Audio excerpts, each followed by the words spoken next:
Bueno, continuamos con nuestro programa del día de hoy. A continuación, vamos a presentar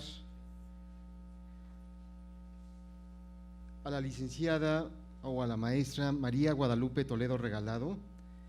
Ella es de la Universidad de las Américas, es licenciada en Relaciones Internacionales e Historia y también tiene una maestría en Políticas Públicas Comparadas por la Facultad Latinoamericana de Ciencias Sociales.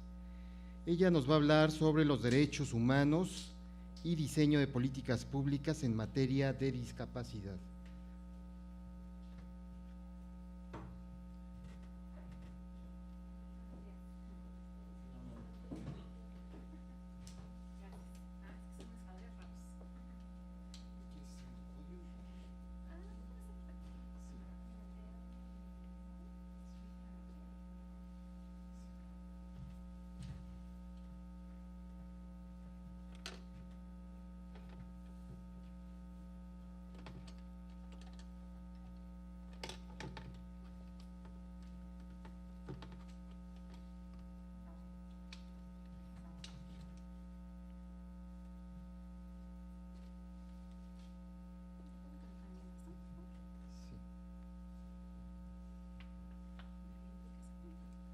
Sí, un segundito.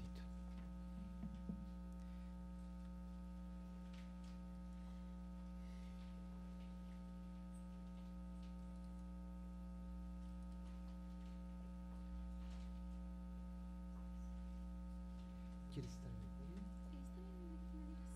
Es donde tú me digas. Aquí ya está tu conferencia. Ok. ¿Tú me lo vas a mover? Como tú me digas. Sí, por favor. Sí. Okay. Sí, ¿no? Sí, ya, estamos listos. Hola, buenos días. Espérame, nada más ponerla ahí está ya. Hola, buenos días, muchachos. ¿Sí me escuchan? Es que yo soy muy bajita. Bueno, buenos días. Gracias en primer lugar por la invitación a RANAPRED y bueno, esperamos que podamos enseñarles hoy un poquito de lo que son los derechos humanos, las personas con discapacidad y las políticas públicas. Va a ser algo muy breve, son 14 diapositivas, así es que me voy a ir un poco rápido. Si de verdad en un momento dado voy muy rápido o no me entienden, con toda libertad me pueden interrumpir. Bueno, los derechos humanos, bueno, ¿qué son los derechos humanos? Bueno, todos sabemos que es el conjunto de prerrogativas inherentes al ser humano por el simple hecho de serlos. Y bueno, yo creo que el primer derecho es el derecho de la vida, ¿no? Y las personas con discapacidad, bueno, pues queremos principalmente una vida digna. En segundo lugar, vamos a hablar un poquito de lo que son los principios de los derechos humanos. Y bueno, son tres los que básicamente estoy hablando, que son universales, que son independientes e indivisibles y también que son progresivos. Los universales, pues bueno, son aquellos derechos humanos que en cualquier lugar y cualquier ser humano tiene, ¿no?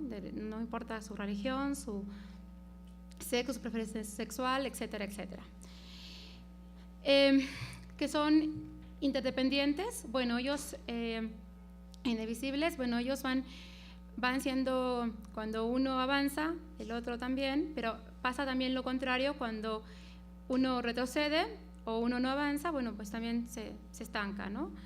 Y por eso es importante tener en cuenta los principios, que son progresivos. Bueno, una vez que se dice que han arrancado, ya no pueden retroceder, ¿no? A veces sí pasa un poquito en la práctica, pero bueno, ahorita vamos a hablar un poquito de materias públicas y es cuando van a ver que ahí es donde tenemos que empezar a trabajar cosas muy, muy fuertes, ¿no? Bueno, la Convención Internacional de los Derechos Humanos de las Personas con Discapacidad, ahí les muestro un pequeño mundo de cómo también somos parte de este entorno de todos, o somos parte de la diversidad. Y bueno, la 5 es, bueno, el porqué de una convención. Pues en un mundo ideal, nosotros diríamos que el mundo tendría que ser funcional para cada uno de nosotros, no importando nuestra condición física, ¿no?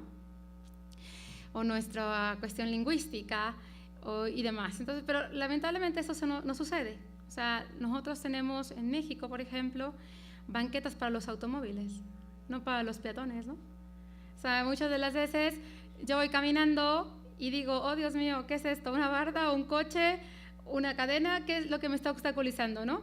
Porque no tenemos un mundo ideal, tenemos un mundo más bien complejo, un mundo diverso, pero un mundo diverso que no tiene conciencia de esa diversidad, ¿no? Donde hay entes que somos un poco individualistas y nos preocupamos, bueno, por mis necesidades, pero no nos ponemos a pensar un poquito en las necesidades del otro, ¿no? Entonces, por eso una convención, la necesidad de una convención de derechos humanos específicamente para personas con discapacidad, ¿no? Bueno, en la perspectiva 6, ¿sí, verdad? Dice, bueno, ¿cuál es el objetivo de la convención? Bueno, pues proteger, ¿no? Promover, proteger y garantizar el goce pleno e igual de los derechos humanos de las personas con discapacidad. ¿Por qué vamos a hacer esto? Porque ya hablábamos mucho de derechos humanos y hablábamos de cuestiones de equiparación de oportunidades y hablábamos de equidad, pero para otros grupos, ¿no? Y las personas con discapacidad, que siempre habían estado un poco más invisibilizadas, o mucho más invisibilizadas en la sociedad, pues estaban allá, aisladas, ¿no? Yo ahorita que estoy trabajando en el tema de la discapacidad, me encuentro con gente que dice, pero ¿para qué hacer cosas para personas con discapacidad si no hay personas con discapacidad? ¿No? Y le digo, pues no habrá en tu casa, ¿no? O no en tu entorno, pero hay muchos, pero no los ves porque no están las condiciones para que ellos puedan salir de su casa, para que ellos puedan ser parte de la sociedad, para que ellos se puedan integrar a todo lo que tú en tu vida cotidiana haces, ¿no? Entonces, la gente jura y perjura que no hay gente con discapacidad, muchos, ¿no? Algunos sí, cuando yo les digo, y tú platícame, ¿tienes algún familiar o algún conocido entre tu entorno inmediato que tenga diabetes, que tenga alguna enfermedad crónico-degenerativa? Ah, no, pues sí, fíjate que sí. Ahí tienes una persona potencialmente el día de mañana con una discapacidad, si no hay una prevención adecuada, y dices que no hay personas con discapacidad. Ahorita vamos a ver que paradójicamente a los avances científicos, pues la discapacidad hoy por hoy crece más, y más, y más, ¿no? Y no la podemos frenar, lamentablemente. Bueno, entonces ese es el objetivo de la convención, hacer visibles que primero que nada nosotros somos también seres humanos, que somos personas, que sentimos, que deseamos, que también nos da rabia a veces no poder salir, ¿no?, de nuestra casa, porque la sociedad o esa minusvalía que la sociedad nos da no nos permite ser parte de la misma. 6. Bueno, los ejes de la convención son muchos, yo aquí pongo 9, no voy a ahondar en ellos, pero son importantes, ¿no? Todos los que están ahí, que es la accesibilidad, que es parte de lo que acabo de tocar, lo que es la libertad de desplazarte, derecho a la salud, derecho a la educación y al empleo. Aquí voy a hacer un paréntesis. En las políticas públicas o en los programas sociales que se hacían anteriormente para personas con discapacidad, siempre se enfocaba un poco más a la cuestión de salud, pero no se veía a la persona como persona, se veía a la persona como enferma. Entonces él es un paciente más, es un número más, es una estadística más, ¿sí? Entonces lo que pase con él después de que salga de la consulta no es el problema del doctor, ni es problema del hospital, ni es problema del Estado. ¿Y entonces qué pasa con esa persona? ¿No? Entonces, hoy por hoy, pues la convención precisamente empieza a hablar, a ahondar un poco más, a hacer mucho más amplio el panorama de que también necesitamos empleo, que también necesitamos educación, que también necesitamos accesibilidad, porque las necesidades de un ciego no son las mismas que las de una persona con discapacidad motora, ¿no? Porque a veces también piensan que todos estamos casi como que te vas a meter en la misma canasta y que somos lo mismo exactamente, ¿no? Y no, las necesidades de un ciego a lo mejor son de señalización, a lo mejor son de referencias, y la persona con discapacidad motora pues va a necesitar una accesibilidad que le permita desplazarse con sus instrumentos. Pueden ser scooters, pueden ser sillas de ruedas, ¿no? Pueden ser andaderas, bastones, etcétera, etcétera. Entonces, y tenemos otras necesidades, y no va a ser más una discapacidad que la otra, jamás. Todas tienen sus propias características, ¿no? Bueno, los otros ejes también de la convención, bueno, es que tengamos libertad de participar en la vida política. Hoy por hoy ya el IFE, por ejemplo, empieza a tomar algunas cartas en el asunto, por ejemplo, en el caso de los ciegos, que es la parte que yo más conozco, ¿no? Bueno, el derecho a la equiparación de oportunidades o a la igualdad, que dice ahí, a la no discriminación. No, en ese país casi ni pasa, déjenles platico, casi no hay discriminación, no saben, o sea, es raro que suceda, raro que suceda que no pase lo contrario. Yo traía un perro guía y bueno, me pasaba cada cosa. Les voy a contar una anécdota. En una ocasión veníamos caminando muy tranquilamente mi perro guía y yo, y pasábamos por una calle. Los perros son más normativos que uno a veces, son más civilizados. Entonces, ese perrito, pues no pasaba si no era por líneas peatonales, ¿no? Fue lo que le enseñaron, así fue como lo condicionaron y eso fue lo que aprendió. Entonces, como buen perro educado, civilizado, pues pasaba por las líneas peatonales, ¿no? Entonces, un día me encuentro con un automovilista que rebasa esas líneas peatonales y le digo, perdón, ¿se puede hacer para atrás? Porque yo no sabía si era hombre o mujer y luego los ofendo, Les digo, señorita, y me dicen, ¿qué te pasa? Yo soy muy macho. Ay, perdón, es que no lo vi, ¿no? Entonces, no era por otra cosa, ¿no? Entonces, bueno, le dije, perdón, ¿se puede hacer para atrás? Y me dijo, no, que no ve. Le dije, no, yo no, pero mi perro sí se puede hacer para atrás. ¿Y por qué me voy a hacer para atrás? Porque en primer lugar eso estoy violando una regla de tránsito. Porque en segundo lugar yo soy un peatón que necesita pasar. Y porque en tercer lugar usted es un maleducado, ¿no? Y me dijo, no, pues quítame si puedes. Esas son las cosas que nos pasan en este país. A mucha gente que quiere ser parte de una sociedad que le pertenece, ¿sí? Bueno, y bueno, lo otro es que tengan el derecho a la habilitación y a la rehabilitación, que es la parte también médica. O sea, el que hoy hablemos de derechos y hablemos de modelos sociales no quiere decir que la parte médica no sea importante, pero a lo que yo voy es que los programas sociales que hoy se hacen pretenden ver a la persona como persona y verla entonces desde su perspectiva integral. No quedarse nada más en el aspecto médico rehabilitatorio o médico rehabilitativo, en donde la persona va a ser siempre un número o un enfermo, ¿no? Bueno, vamos a pasar a la siguiente, por favor. El papel de México en la convención fue determinante. Vicente Fox en el 2001 hace la propuesta de un programa para proteger y promover los derechos de las personas con discapacidad. Muchos países, a pesar de ser países primermundistas, se opusieron a esta convención porque decían, pues ya está cubierto con todo lo de derechos humanos y todas las cuestiones de equidad y género y todas las cuestiones de no discriminación, ¿no?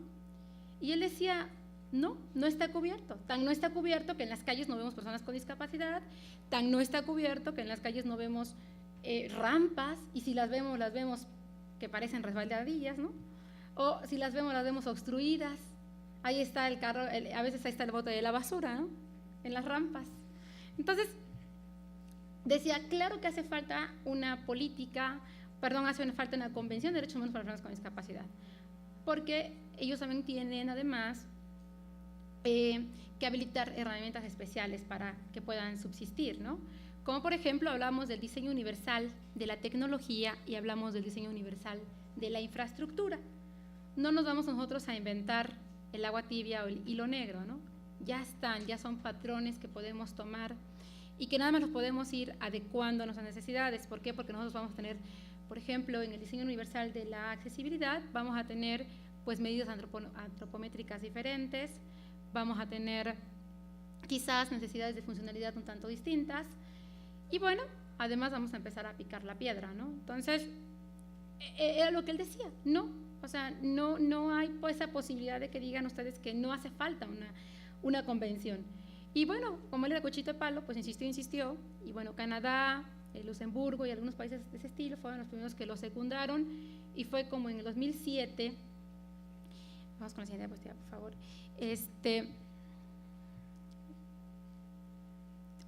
bueno, como en el 2007, 101 países fueron signantes de esa convención.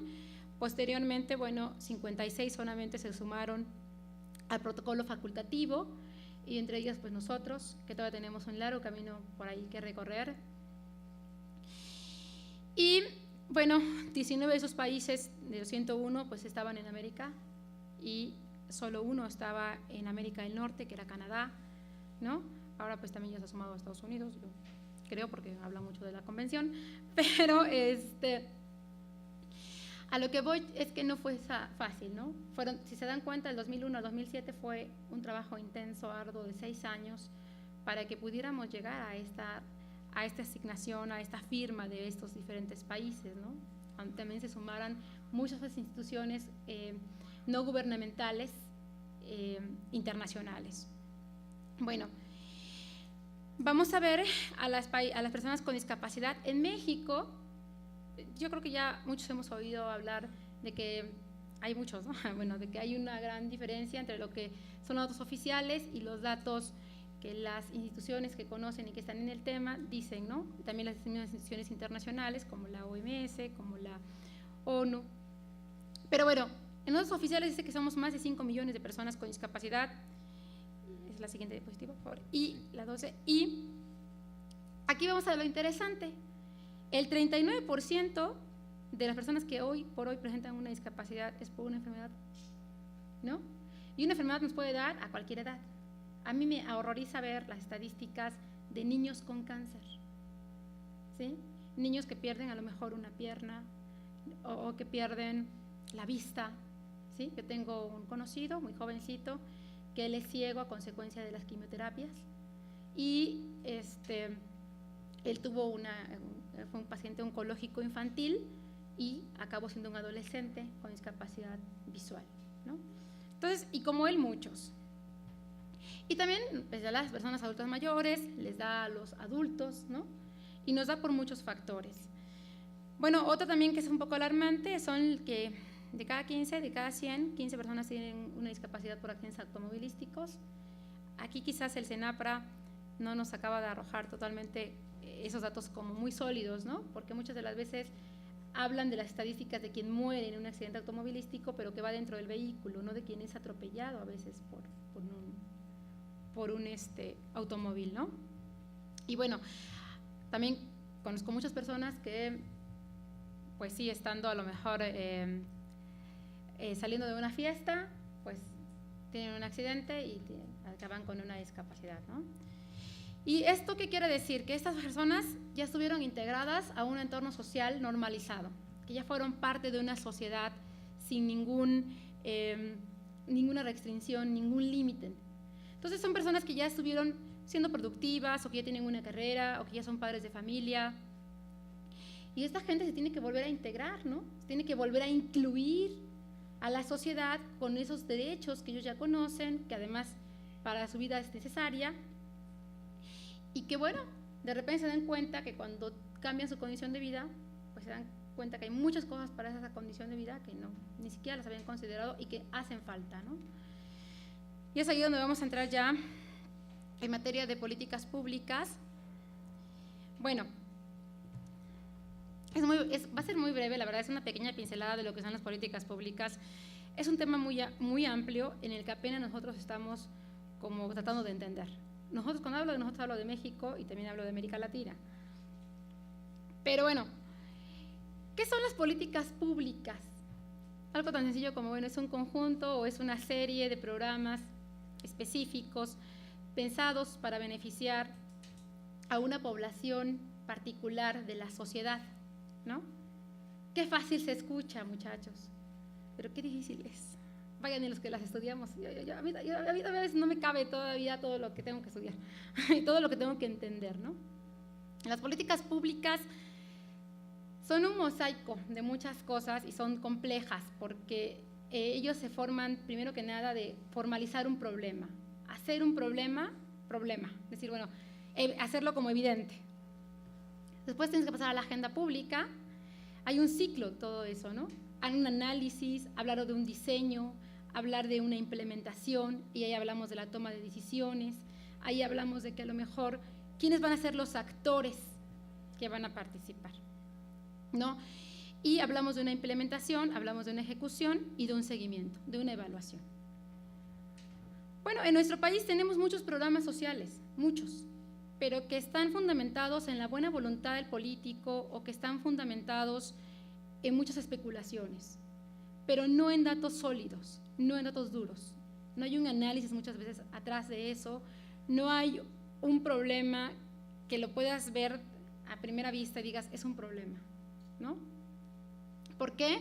porque no tenemos sistematización de datos. Por ejemplo, en el caso de la discapacidad, no existen datos que nos digan realmente cuántas personas con discapacidad son. Tenemos los datos de la INEGI, ¿verdad? Pero yo les puedo decir que soy una persona ciega, como la podrán ver, y nunca pasó a la INEGI a mi casa. Y quizás de mis 100 o 200 amigos que tengo de mi misma condición de vida en México, pues sí que pasaron acaso a la de 3, ¿no? Entonces dices, bueno, ¿y los otros 190 dónde quedaron? ¿No? Entonces, y bueno, aquí también muchas de las veces a la hora de hacer la encuesta, nosotros, o la gente, a veces la gente que no acepta una situación de vida con esas características, pues no lo niega, ¿no? O dice, soy diabético, pero no dice, soy diabético y tengo una amputación de pierna, ¿sí? Entonces, él es un enfermo crónico degenerativo y además es una persona con discapacidad. Y esos datos no los tenemos ahí. Entonces, es lo que hace falta. Entonces, cuando quieres hacer políticas públicas, bueno, pues, ¿qué haces? Primero que nada, te vas a los datos duros. ¿Cuántos son? ¿Qué necesidades tienen? ¿Sí? Porque, como les voy a decir hace rato, no son las mismas las necesidades de una persona ciega a una persona sorda o una persona con discapacidad motora. Entonces, las políticas públicas son muy complejas y lamentablemente muchas de las veces quien está tomando las decisiones, pues no es la persona que sabe de políticas públicas, ¿no? Entonces, y tampoco le interesa mucho conocerlas. Bueno, hay otro gran problema. Las políticas públicas pueden ser programas gubernamentales o no gubernamentales, pero cuando es por parte de la sociedad civil, o eres un grupo de poder que pesa mucho en la sociedad para poder ser un ente fuerte en la arena política, o pues no te queda de otra más que hacer desmadre, ¿no? Nada más que la gente con discapacidad pues no somos tantos y todavía no tomamos este nivel de conciencia todos para que hagamos desmadre, ¿no? Y nos plantemos en el Zócalo y pidamos y exijamos nuestros derechos, ¿no? Sí, de verdad, o sea, hay dos formas, la sociedad civil entra por dos maneras para políticas públicas, porque se vuelven un grupo muy poderoso en la sociedad o porque hacen desmadre, ¿sí? Vean todo el relajo que traen ahorita los maestros. Entonces, ellos no tienen dinero, pues tienen desmadre, ¿no?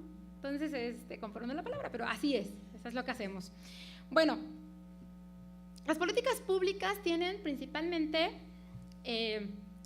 algunas pautas que seguir, como los que acabo de mencionar, pero tenemos 3 conceptos fundamentales ahí, que es la política, bueno, son términos anglosajones, son 3, tenemos politic, policy y policy. Nos hablan de lo que es estructura, nos hablan de lo que son procesos y nos hablan de lo que son resultados, ¿sí?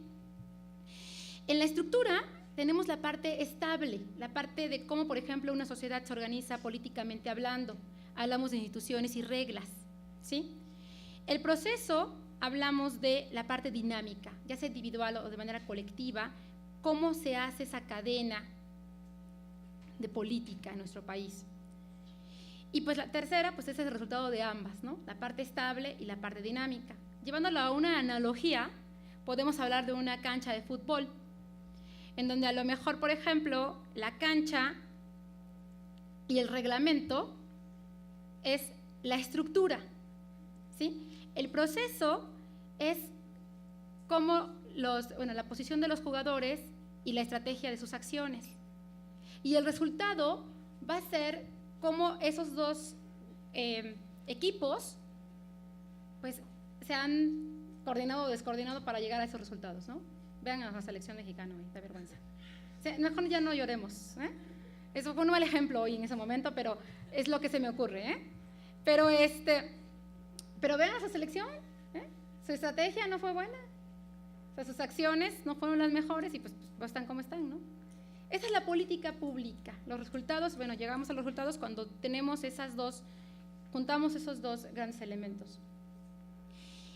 Y por lo tanto, en México tenemos hoy por hoy una armonización de la convención en muchos de nuestros entornos jurídicos estatales, federales, ¿no?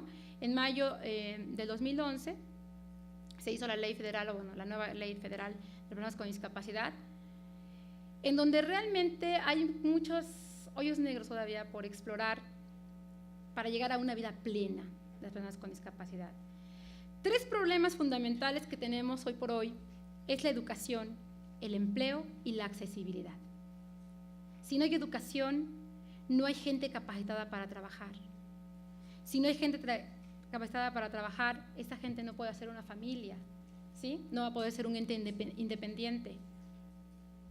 Pero algo muy importante es la accesibilidad, porque si no hay accesibilidad, ¿cómo llegas ahí? ¿Sí? ¿Cómo te vuelves igual a tu otro congénere que no tiene una discapacidad? Mucha gente ignora, por ejemplo, que la persona con discapacidad visual puede manejar adecuadamente la tecnología. Y se empiezan a inventar, ¿no? Hoy voy a descubrir el agua tibia para los ciegos. No, la idea de cuando hablamos de un entorno accesible, hablamos de un mundo para todos. Muchos de ustedes tienen iPhone y muchos de ustedes a lo mejor ya tienen la versión que rebasa la versión 4. Todos esos equipos son accesibles para personas con discapacidad. Ustedes a lo mejor no lo han descubierto porque no tienen esa necesidad. Si se van a ajustes, van a ver ahí la pestaña de accesibilidad y van a ver ahí que tienen una accesibilidad para ciegos, para sordos y para personas con discapacidad motora principalmente. ¿Sí? Entonces, es un equipo que le cuesta lo mismo a ustedes que a mí.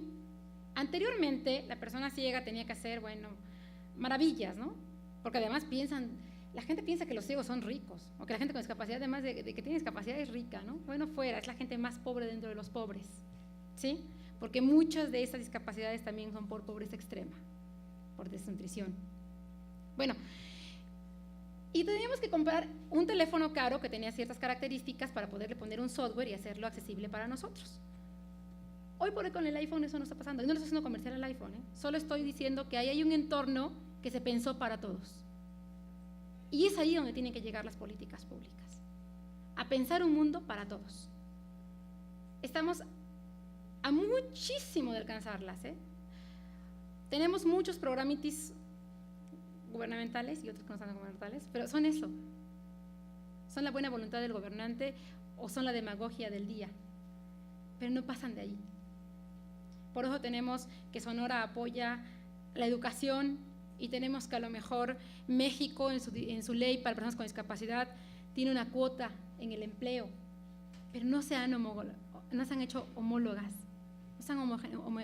no se han hecho homogéneas esas políticas o esas acciones. Ahí es donde tenemos que llegar. Entonces, una reflexión que yo nada más les quiero dejar y al último es que todos podemos ser parte de una política pública.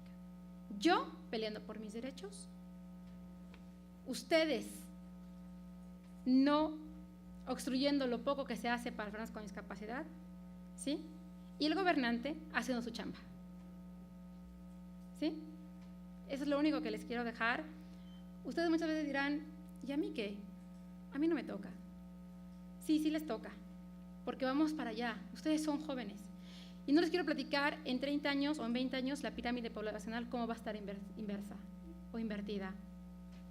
Y vamos a tener un mundo de viejos, personas adultas, con muchas situaciones quizás de discapacidad, con muchos jóvenes que no van a dar abasto para tanta gente.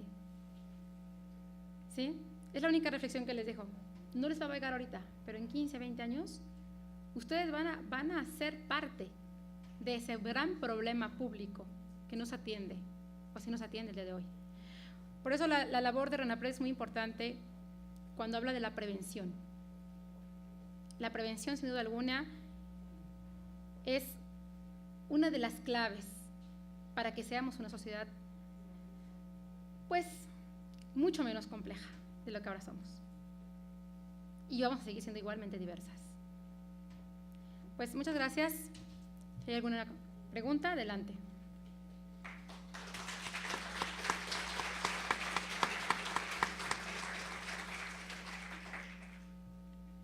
¿Alguien quiere hacer una pregunta? ¿Se quieren quejar? También se puede. ¿Quieren contar un chiste? También se puede. ¿No hay preguntas? Bueno, le damos las gracias a la maestra Guadalupe por su participación aquí con RENAPRED y el apoyo que recibimos ahora de usted con su plática. Muchas gracias. Y también le damos un reconocimiento que gracias. se lo voy a dar allá abajo. Sí, por sí favor. claro. Bueno, espero no haberlos mareado con tanto rollo. Ay, sí, ¿no? A ver, cerrarme aquí, ¿viste?